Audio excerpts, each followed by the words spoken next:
दिनू तैसी रजनी मज झाली ओ माये, अवस्था लावूनी गेला अजूनी का नाही. गरुड वाहना गंभीरा येई गा दातारा, बाप रखुमादेवी वरा श्री विठ्ठला. माऊली ज्ञानेश्वर महाराज की जय. मागील विसर होईल सकळ, केली तळमळ दुःखाची ती. देहीचे ऐक्य घाली गडसुंदी, स्थिरावली बुद्धी पायापाशी. आहाच या केलो देह परिचारे, तुमचे ते खरे वाटू नये. तुका म्हणे लवकरी उदार, मी आहे सादर पतिग्रह. जीव जन्माला येतो ते आपलं कर्मफळचं सगळं गाठोडं बरोबर घेऊनच येतो महाराज. प्रत्येक कर्माचं जीव जेव्हा करता या भूमिकेतून ते कर्म करतो, त्यावेळेस त्याचं कर्मफळ बांधलं जातं महाराज. ते कर्मफळ तयार होतं आणि जन्मोजन्मी जोपर्यंत ते कर्मफळ भोगलं जात नाही, ते गाठोडं सोडून आम्ही ते भोगत नाही, तोपर्यंत ते संचितामध्ये संचित असतं महाराज, साठवलेलं असतं. आणि ते कर्मफळ घेऊन प्रत्येक जन्मामध्ये जीव नवीन नवीन देह धारण करून येत असतो. भोगूनच सारावं लागतं. त्यात जे जे वाढून ठेवलं आहे ते सर्व आपल्याला भोगावंच लागतं. काही काही भोगांची तीव्रता इतकी असते की जीवनच नको असं वाटायला लागतं महाराज. आणि हे माझ्याच नशिबी इतकं दुःख का, म्हणून जीव भगवंताजवळ ती पृच्छा करतो, विचारणा करतो. पण अध्यात्मात जो प्रगत झालेला आहे तो आलेल्या भोगाकडे सहज वृत्तीनं पाहतो महाराज, की हे उगाउगी आलेलं नाही.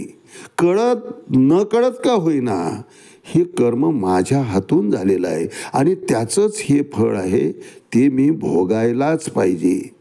मग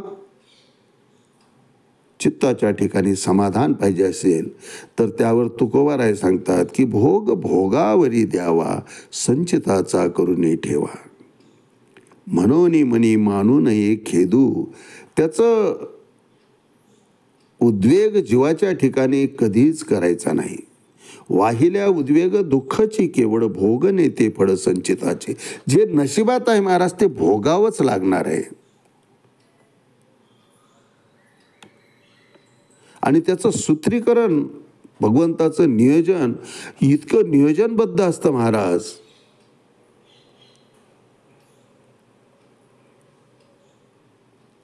की त्या कर्मफळाची सृष्टीच्या जडणघडणामध्ये त्या कर्माची आवश्यकता असते.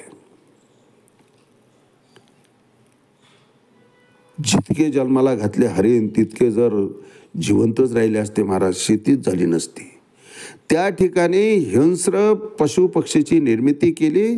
50% अर्धे हरिण नेस्तनाबूत करतात. जीवो जीवस्य जीवनम, त्याच्या मांसावर ते जगतात. मग असे हिंसाचारी प्राणी निर्माण करण्याकरता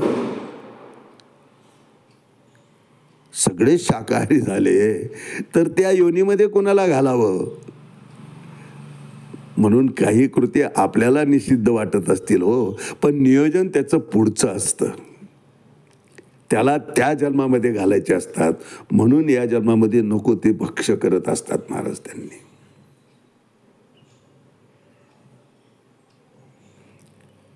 अध्यात्म फक्त बळ देतं, आम्हाला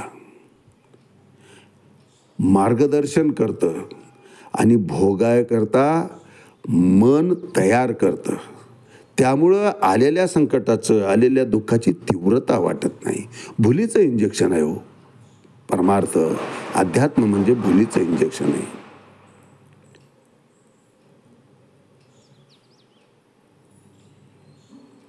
आणि जो सहन करतो त्याच्याच नशिबात भगवंताने ते घातलेलं असतं.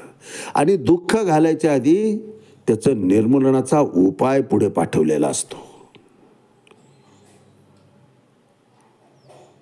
पुन्हा जीव पुलंकित होतो, आशा उमलतात आणि जगायचं बळ त्या जीवामध्ये येतं, कारण भोग शिल्लक असतात. कुरुक्षेत्री अर्जुनाला हाच विचार बिंबवत आहेत भगवंत, की करणे का न करणे आघवे तोची जाणे. अरे तुझ्या हातात काहीच नाही अर्जुना, जे नशिबात घातलेलं आहे ते तुला करणं भाग आहे. कर्तुम नेच्छसी यन्मोहात करिष्यसी अवश्यो अपि तत्. तुला ते करणं भाग आहे, कारण ते तुझ्या संचितात आहे, तुझ्या नशिबात घातलेलं कर्म आहे.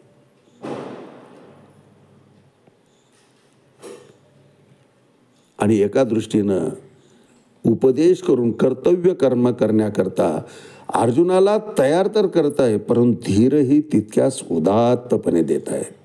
त्याच्यात असलेल्या बळाची जागृती करण्याचं काम भगवंत करतायत.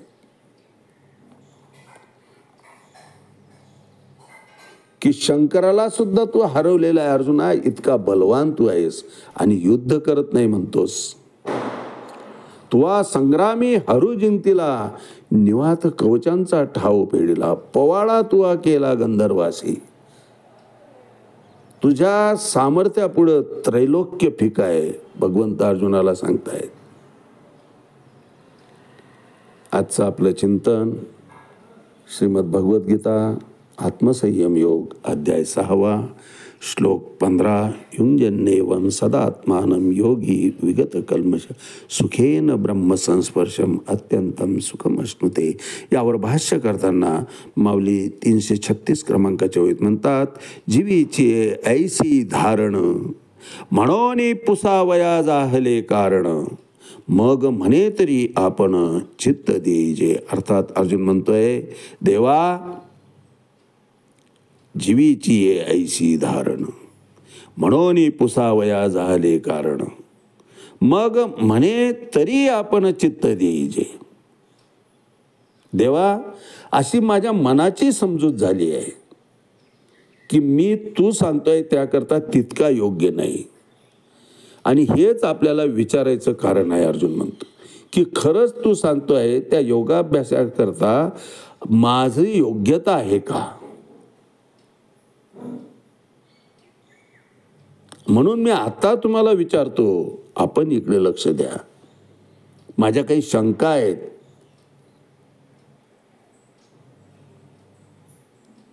त्या पात्रतेचा मी आहे का हे मला विचारायचं आहे. म्हणून मी जे विचारतोय तिकडे लक्ष द्या.